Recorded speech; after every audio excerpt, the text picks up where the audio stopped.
Hey everyone, today we're going to look at some different ways you can make shadows with your puppet. All you need is a light and a surface to catch your shadow. It can be as easy as a lamp and a wall.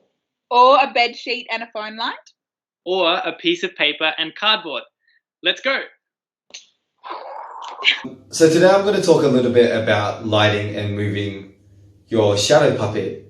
But before I get onto that, I just want to show everyone this little puppet I made. And I'm going to quickly show you how I made this.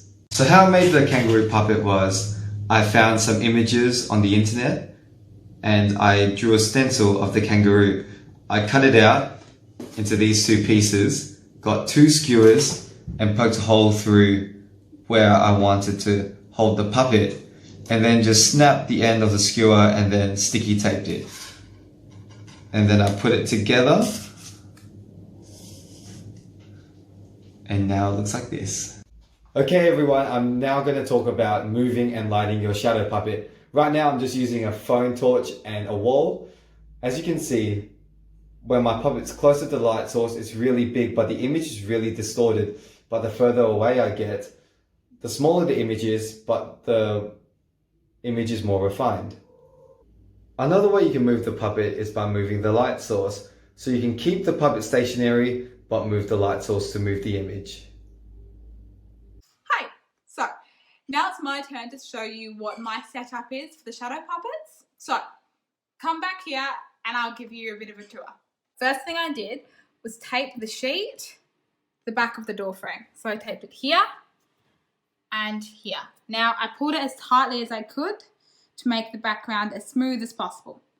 Next bit is the lighting. So I have my brother's phone just set up and stood up next to a book so the light shines directly onto the screen and doesn't risk falling up or down.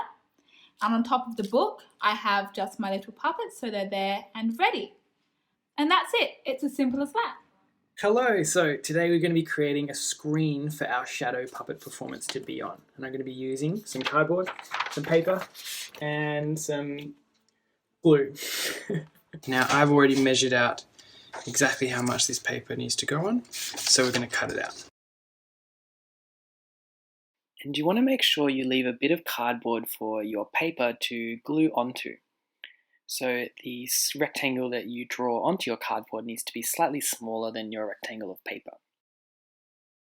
Make sure you use lots of glue and then pressing down the paper all the way around to make sure it sticks to the cardboard.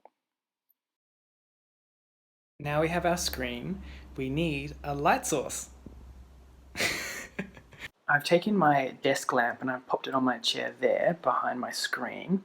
So when I put the light on and I turn the lights off, it should look like this.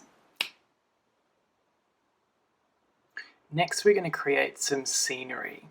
So I think we might create a forest. Let's do that. Okay, I finished making the scenery for my forest.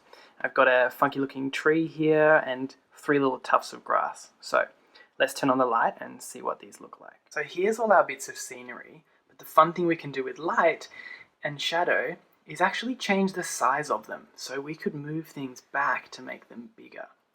Like let's move that to there, that to about there, and let's make our tree a bit bigger too, and we can put it in that corner. Like that. Should we see what it looks like from the other side? Alright. And so now you have a setting that our puppet can perform in.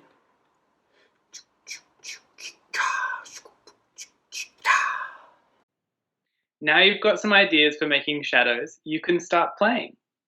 In our next video, we'll show you some simple puppet plays we made for inspiration. And we'd love to see what you come up with. See you soon! Bye!